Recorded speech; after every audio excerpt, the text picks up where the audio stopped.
မထင်မှတ်တဲ့တောင်ထိပ်မှာဥရောပမြို့လေးတစ်မျိုးရှိနေတယ်ဆိုရင်သင်ယုံမလား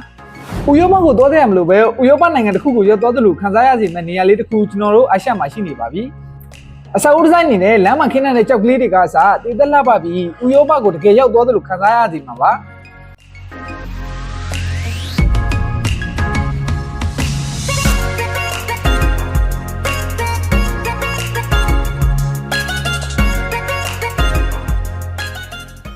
အဲ့ဒီနေရာကတော့မလေးရှားနိုင်ငံရဲ့တောင်ထိပ်တစ်ခုပေါ်မှာရှိတဲ့ပြင်းသင်းမြို့လေးလို့လူသိများတဲ့အပတ်မြင့်မြို့လေးတစ်ခုပဲဖြစ်ပါတယ်။အဲ့ဒါကြောင့်ပဲကျွန်တော်လည်းသိကျင်လို့ချက်ချင်းပဲထထွက်လာခဲ့တာအခုဆိုရင်တောင်ကိုဆက်တက်နေပါပြီ။ကဲရောက်ခံနေလေအဝေးကောက်တွေအများကြီးပဲတောင်တက်လမ်းမှာအဝေးကောက်တွေပဲ။ကဲရောက်တော့မရောက်တော့မယ်။လို့ဆိုရင်တော့ရှောက်ဖို့တော့တိတ်မလို့တော့ပါဘူး။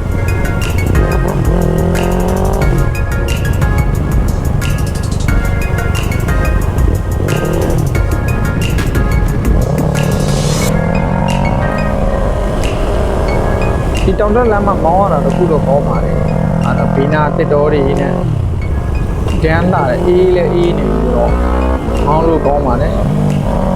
အဲ့ကိုကောင်းများတာလေးချက်ပဲ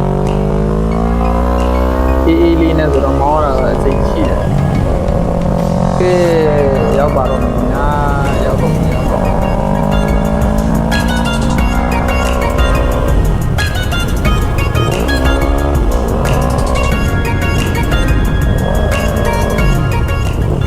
အခုဆိုရင်ရောက်ပါပြီခင်ဗျာရောက်ပါပြီရောက်လာပါပြီခင်ဗျာရောက်လာပါပြီ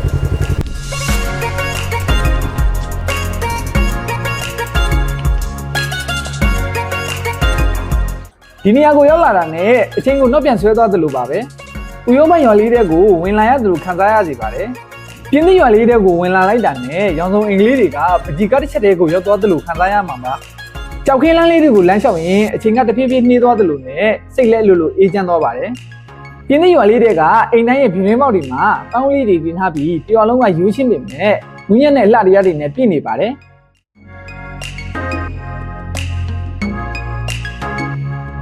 ရွာလင်းမှာတော့လူတွေထိုင်ထားပြီးစကားပြောလို့ရမယ်အေးချမ်းတဲ့ရေပန်းလေးတစ်ခုလည်းရှိနေပါတယ်။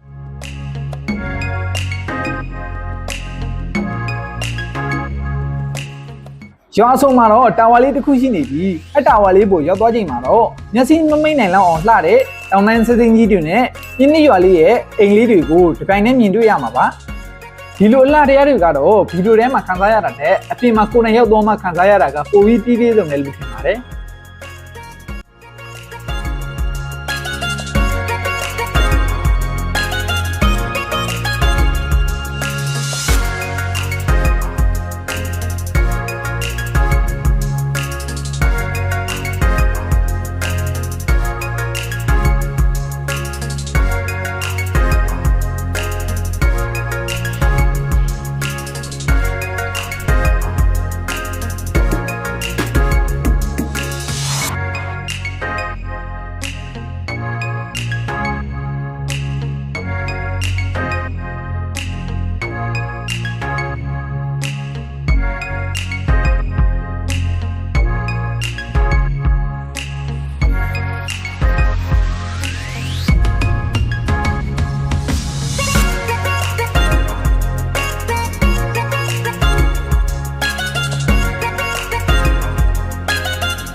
ပြင်းသရွာလေးဟာအရန်ကြီးခမ်းနားမနေပေမဲ့ရောက်လာတဲ့သူတိုင်းရဲ့ရှင်ထဲကိုတော့တိတ်တိတ်လေးဆွဲထားနိုင်တဲ့နေရာလေးတစ်ခုလည်းဖြစ်ပါတယ်။အဲ့ဒါကြောင့်ဒီနေရာလေးကိုမြောက်ဖူးသိရင်တစ်ခေါက်လောက်တော့ရောက်ပြအောင်သွားစီခြင်းပါတယ်ခင်ဗျာ။